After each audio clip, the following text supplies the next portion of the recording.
کیا آپ جانتے ہیں رحمتوں والی رات لیلۃ القدر کیوں نازل کی گئی؟ اس رات کو کیسے تلاش کیا جائے؟ احادیث میں اس بابرکت رات کی کیا کیا نشانیاں بیان کی گئی ہیں؟ اس مقدس رات میں اللہ تعالیٰ نے اپنے بندوں پر کیا کیا احسانات فرمائے اور اس رات اللہ تعالیٰ سے کون سی دعا مانگنی چاہیے؟ مزید جاننے سے پہلے ویڈیو کو لائک اور چینل کو سبسکرائب کر دیں اور بیل آئیکن پر کلک کرنا مت بھولیں۔ لیلۃ القدر یا شب قدر اسلامی مہینے رمضان کے آخری عشرے کی طاق راتوں 21ویں، 23ویں، 25ویں، 27ویں اور 29ویں میں سے ایک رات جس کے بارے میں قرآن کریم میں سورہ قدر کے نام سے ایک سورت بھی نازل ہوئی ہے۔ اس رات میں عبادت کرنے کی بہت فضیلت اور تاکید آئی ہے۔ قرآن مجید میں اس رات کی عبادت کو 1000 مہینوں سے بہتر قرار دیا گیا ہے۔ اس حساب سے اس رات کی عبادت 83 سال اور 4 مہینے بنتی ہے۔ رسول اللہ صلی اللہ علیہ وآلہ وسلم نے فرمایا ہے کہ بنی اسرائیل میں ایک شخص تھا جس نے 1000 مہینے تک اللہ کے راستے میں جہاد کیا۔ صحابہ کو رشک آیا تو اللہ نے اس کے بدلے میں یہ رات عطا فرمائی۔ بعض روایات میں ہے کہ آپ صلی اللہ علیہ وآلہ وسلم نے پہلی امتوں کی عمروں کو دیکھا کہ جو بہت زیادہ تھی اور آپ صلی اللہ علیہ وآلہ وسلم کی امت کی عمریں کم ہیں۔ اگر وہ نیک اعمال میں ان کی برابری کرنا چاہیں تو ناممکن ہے، تو اس پر پیغمبر اسلام صلی اللہ علیہ وآلہ وسلم کو رنج ہوا تو اللہ نے اس کے بدلے میں یہ فضیلتوں بھری رات ہمیں عطا فرمائی۔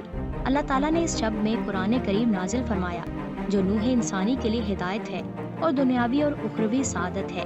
یہ رات 1000 مہینوں سے بہتر ہے۔ اس رات میں فرشتوں کا نزول ہوتا ہے۔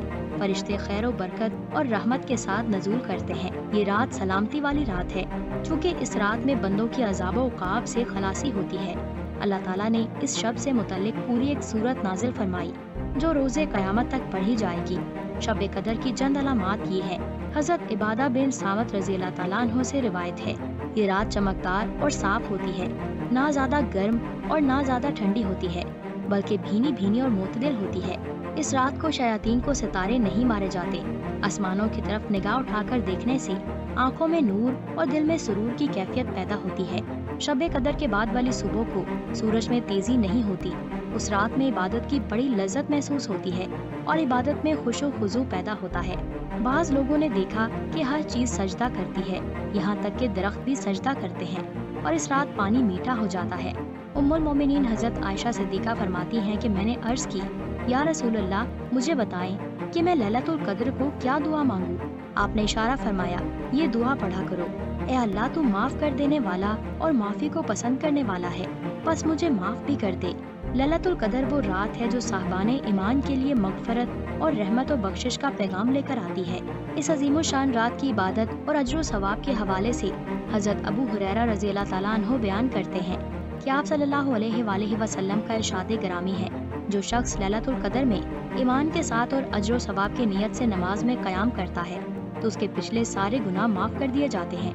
حضرت انس رضی اللہ تعالیٰ عنہ سے مروی ہے کہ حضور نبی اکرم صلی اللہ علیہ وآلہ وسلم نے لیلۃ القدر کی فضیلت بیان کرتے ہوئے ارشاد فرمایا، شب قدر کو جبرائیل امین فرشتوں کے جھرمٹ میں زمین پر اتر آتے ہیں۔ وہ ہر اس شخص کے لیے دعائے مغفرت کرتے ہیں جو کھڑے بیٹھے کسی حال میں اللہ کو یاد کر رہا ہو۔ دوستو آج کے لیے اتنا ہی۔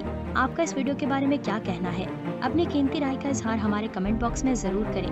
مزید ایسی انفارمیٹیو ویڈیوز دیکھنے کے لیے ہمارے یوٹیوب چینل کو سبسکرائب کر دیں۔ انشاءاللہ جلد ہی ملیں گے ایک نئی اور انٹرسٹنگ ویڈیو کے ساتھ۔ اب مجھے دیں اجازت، اللہ حافظ۔